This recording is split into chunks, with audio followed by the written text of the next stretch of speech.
I saw the other day with Alex Eala, that's been a talk, and which is understandable. There's some players coming from respective countries, like she's coming from Philippines, which is now a big deal. She's been the biggest ever, tennis player from that country, which is a big country, and there's a big interest.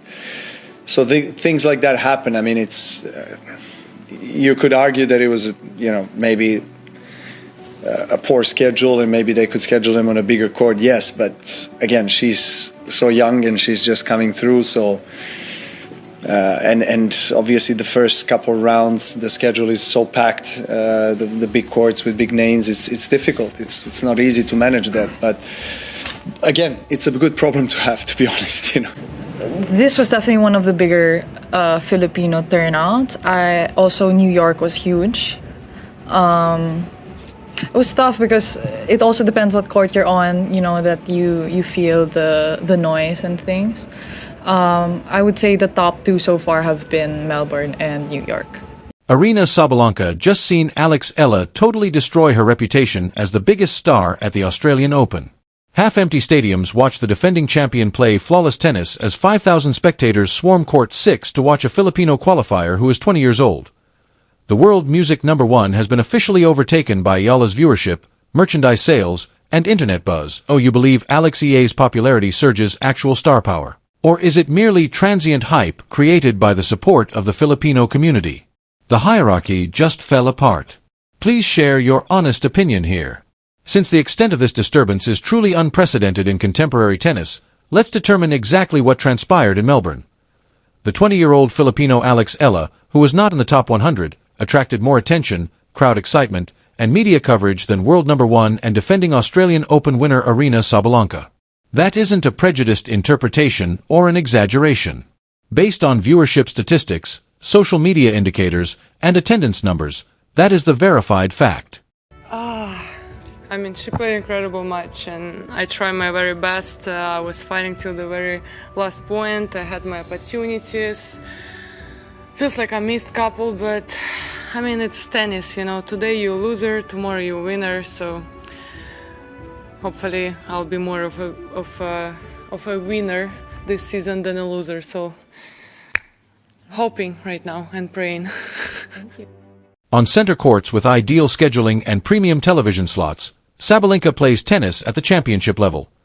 With her signature power game, she is destroying opponents, hitting aces and devastating ground strokes just as everyone had anticipated.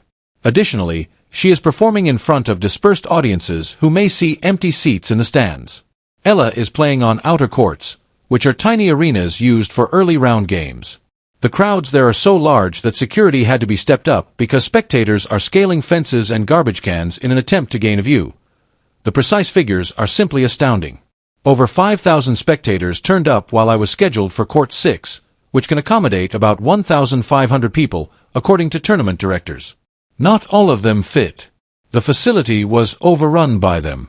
According to security logs, they went 300% over fire safety regulations, in a manner more appropriate for a World Cup football match than a courteous tennis event.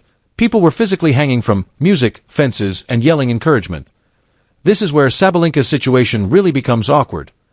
Eala was practicing warm-up shots on court 10 while she was playing a televised match on center court. It wasn't even a competitive match. Additionally, Eala's warm-ups drew 40% more views than the real competition throughout Southeast Asia and the Pacific, according to viewership data.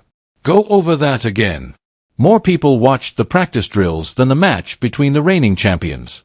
Because it indicates a fundamental change in who really influences tennis viewership, that number has caused full panic among sponsors and tournament administrators.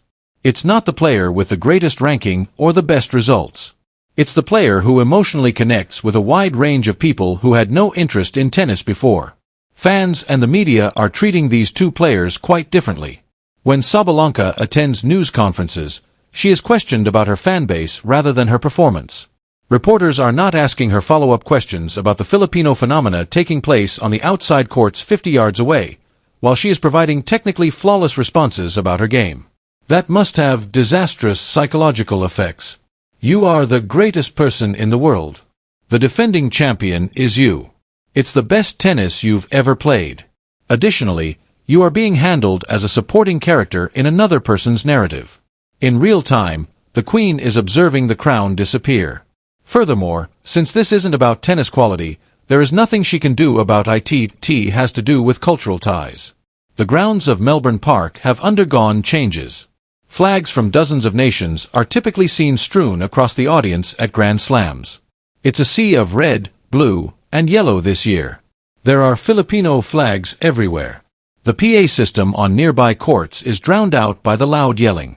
The atmosphere is less like an individual event and more like a Davis Cup match where pride in the country is at stake. Sabalenka is the epitome of tennis brilliance.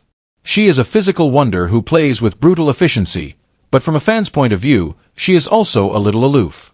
Her game is predictable because it is flawless. There is no suspense because viewers are certain that she will prevail. Drama is snuffed out by perfection. Eala is the complete opposite. She is the underdog battling physical obstacles. Because she is much smaller than most of her opponents, she makes up for it with defensive prowess and tactical genius acquired at the Rafael Nadal Academy. Seems like a survival scenario with every gathering. It seems like an upset every time you win. Her bouts are inherently dramatic since no one anticipates that she will prevail. In addition, Eala has more symbolic significance than Sabalenka outside of the tennis world. Eala is evidence to millions in Southeast Asia and the Philippines in particular that their people merit recognition on the international scene. She plays more than just tennis.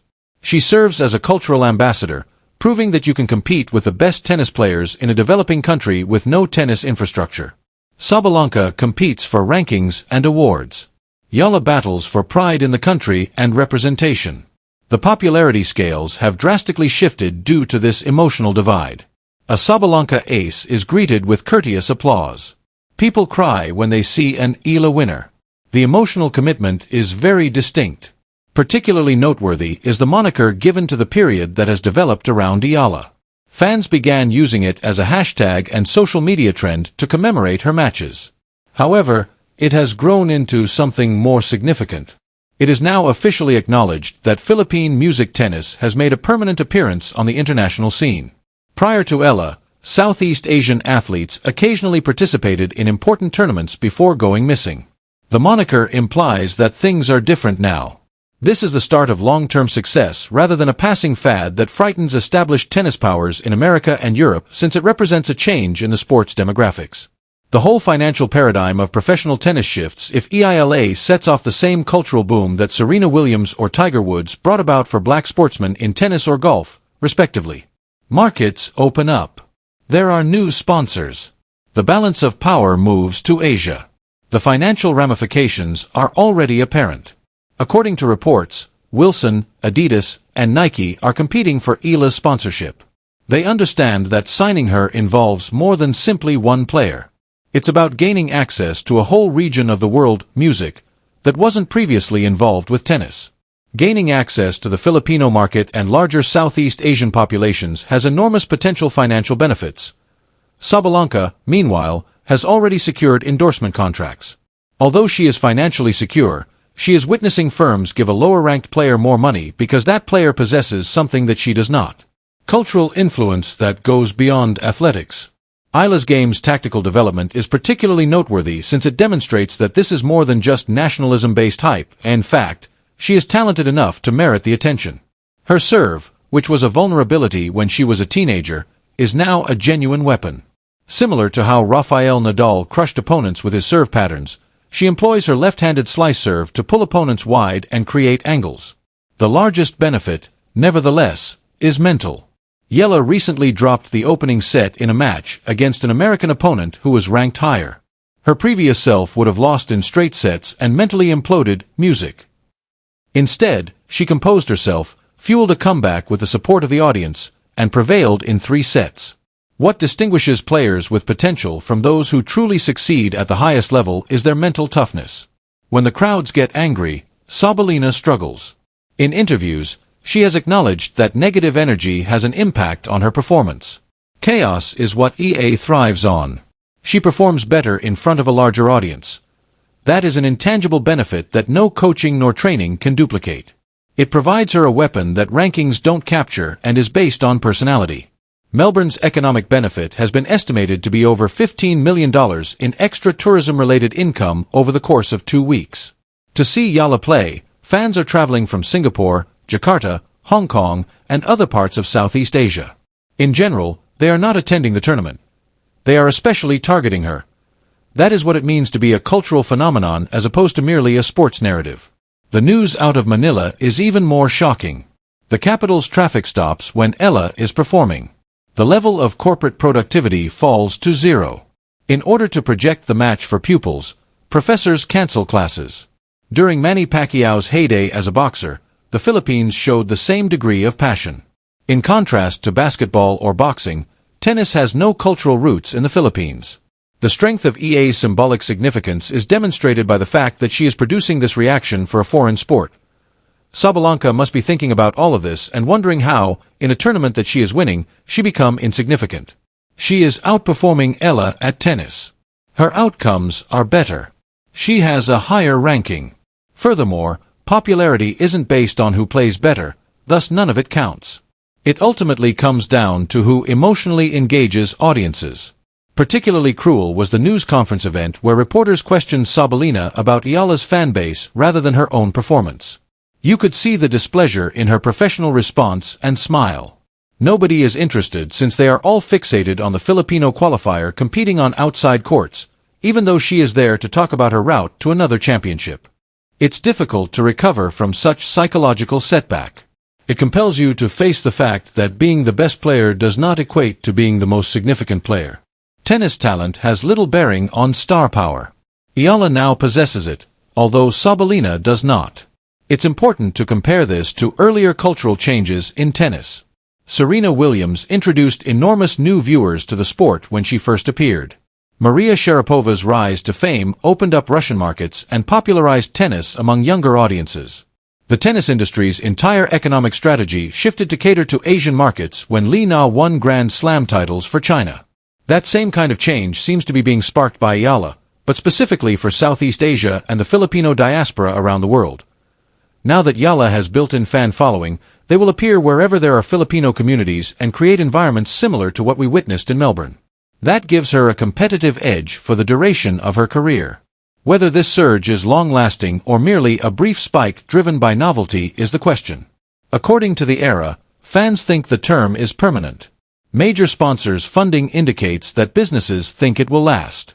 It appears that everyone is getting ready for this to become the new norm given the infrastructure modifications being considered by tennis authorities to handle bigger attendance at her matches. Although history indicates otherwise, Sabalenka is presumably hopeful that this is only a transitory music situation and that things will return to normal when EA loses or is hurt. A demographic is more likely to remain interested in a sport even after a player leaves once they become passionate about it. Fans of Serena Williams now watch other athletes. Viewers who still follow golf were drawn to Tiger Woods' song. The change that EA is bringing about will probably last longer than her own career. Eala doesn't even need to win the tournament to solidify this story, which is the last twist. It doesn't change what has already happened if she loses tomorrow. She has already demonstrated her ability to garner international attention and provide economic effect that surpasses that of the reigning champion.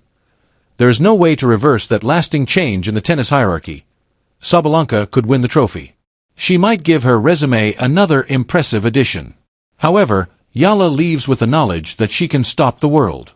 And rankings and awards don't adequately represent that type of power. Despite being ranked 100 spots lower, a 20-year-old qualifier just overtook Aryna Sabalenka in terms of buzz, attendance, music, and viewership. Alex Eala is the official owner of the Australian Open. Star power just demonstrated that it counts more than rankings, regardless of music, who takes home the prize, and Sabalenka is having to learn that lesson the hard way. For additional truth checks on tennis hierarchies, hit like and subscribe.